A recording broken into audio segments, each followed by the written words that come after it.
Hi, my name is Jess and welcome to my channel Have a Book at This. Today, after several months of not really filming much at all, I'm going to bring you a sort of mash-up, wrap-up video of all of my April and May reads. So the month of May and the month of April really was pretty much characterised just by revision and exams and revision and exams, but that is all over now, so I will be back hopefully with a video every week to talk to you about what I've been reading. I didn't really read that much during my exam period, but for the most part what I did read I really thoroughly enjoyed, so I'm just going to tell you about them right now.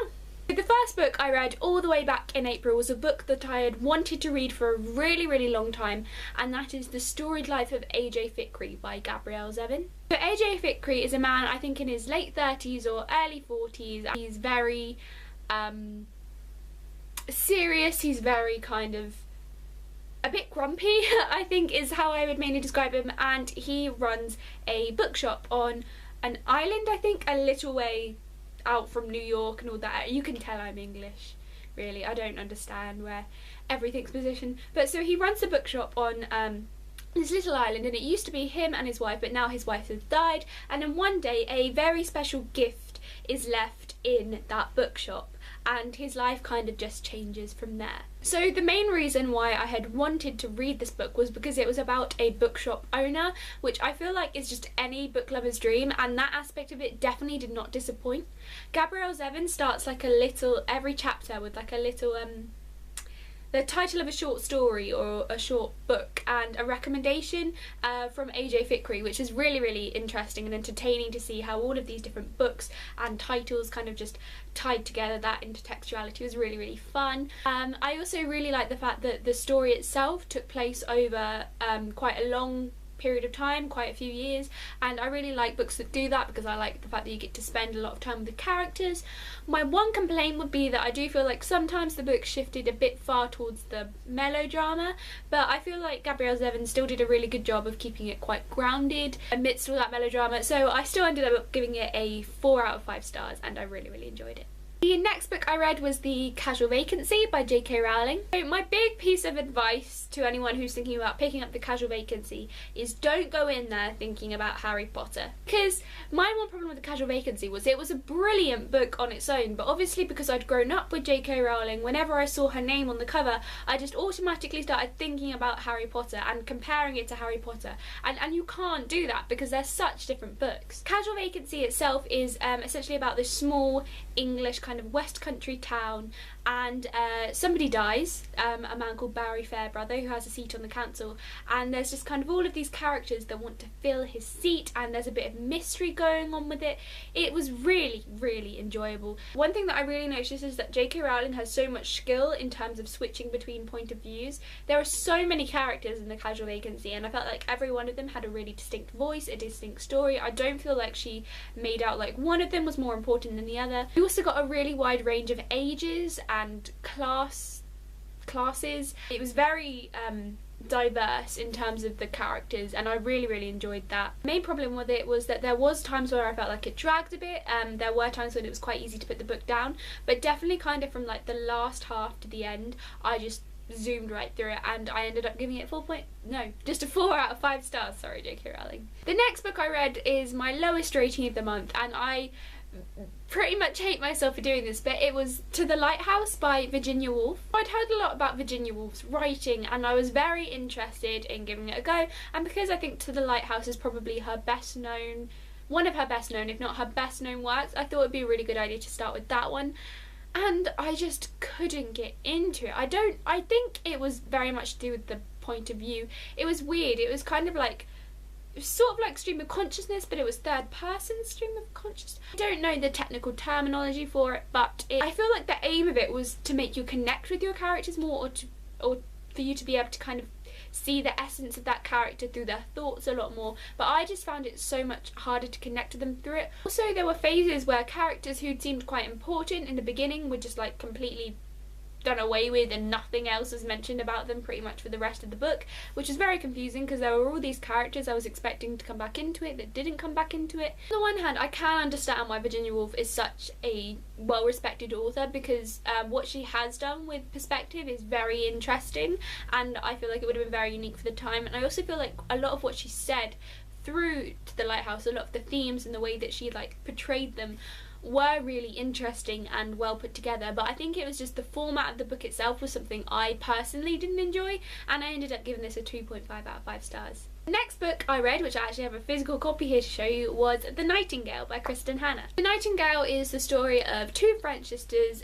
Isabelle and Viviane, and it's essentially their experience during the war. They're two very different women. Isabelle's a lot kind of more feisty, she's a lot more ready to fight for France, whereas Viviane's main priority is protecting her very young daughter. Overall, I did thoroughly enjoy this book. It was really interesting. It's very rare that you read a World War II novel that focuses solely on women, particularly women like I think Viviane, who was the woman who stayed at home and looked after her child. It was just really interesting to see that kind of experience from the war, because I feel like a lot of documentaries you see and a lot of books focus on the struggles of male soldiers, and I'm not saying that those weren't absolutely massive struggles and ones that don't fully deserve to be documented, but it was very interesting to kind of see how war affected the women and the children. I really liked the characterisation of both sisters throughout the novel. I thought Kristin Hannah did a brilliant job of that. The main problem with this was that there were areas where I felt like it was a little bit predictable. There were parts of the book that I feel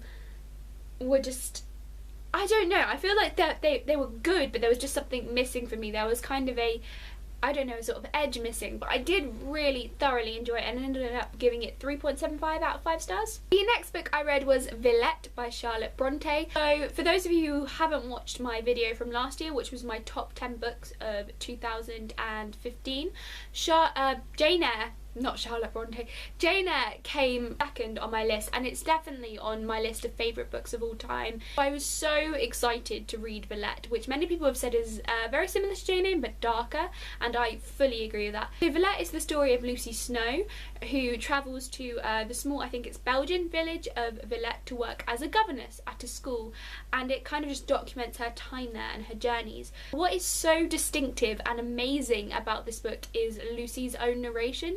So she is, I think I would describe her as an unwilling narrator. So it's almost as though it's first person, and it's as though she doesn't want to tell you things. She doesn't want to let the reader in. She's so defensive in her narration. There are bits of information that she holds back.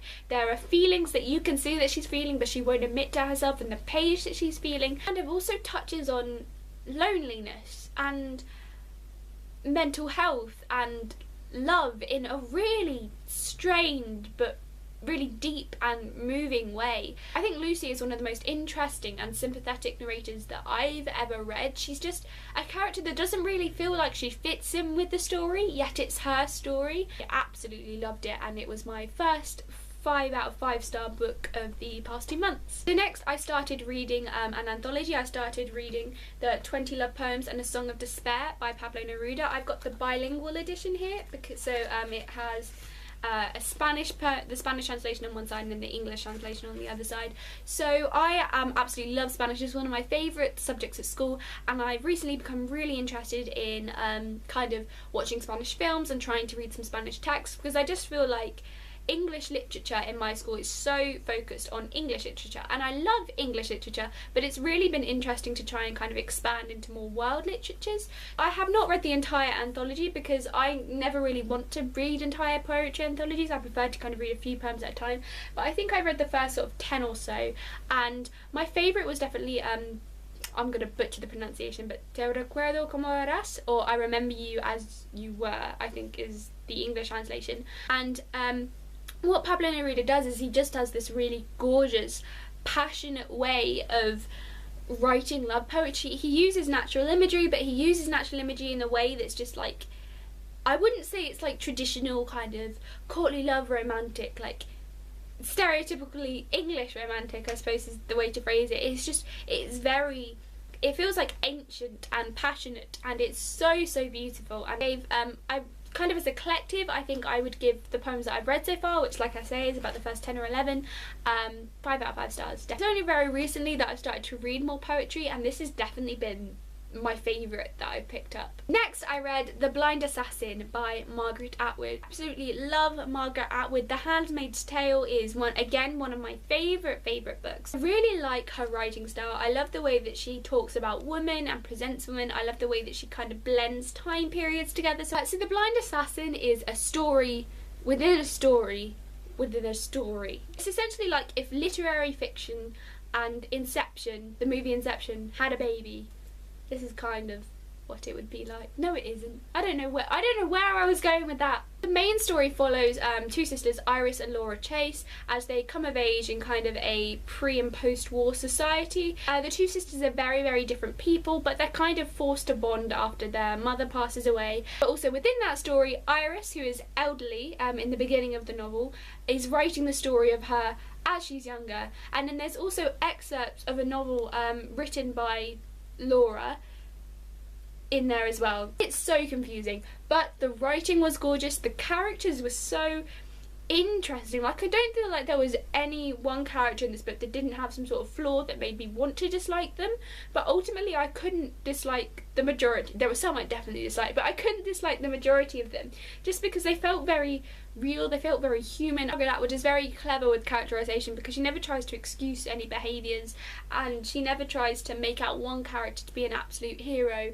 She just kind of lets you make up your own mind about things, and I really enjoyed that, and it's made me just want to read so many more books of hers because she's fast becoming one of my favourite authors, and I give this 5 out of 5 stars. So the final book I'm going to talk to you about is one that I haven't actually finished reading it, but I'm literally like a handful of pages away, so I thought I would just put it in this review channel because I'm already certain of what my rating is going to be, and that is Room by Emma Donoghue. So I wanted to read this since I saw the film trailer for the film adaptation like months and months ago, just because I thought it sounded so unbelievably interesting. Room is the story of a young boy called Jack, and for his whole life Jack has been stuck in this one room, this converted garden shed, with his mother, who when she was a young girl was kidnapped and put in room by a man, and she's never been allowed out since then. She has had no contact with the outside world for about 8 years, and Jack, who is 5 when this book starts, doesn't know that any sort of world exists outside of room. He genuinely believes that all there is in the world is that room, and himself and his mother and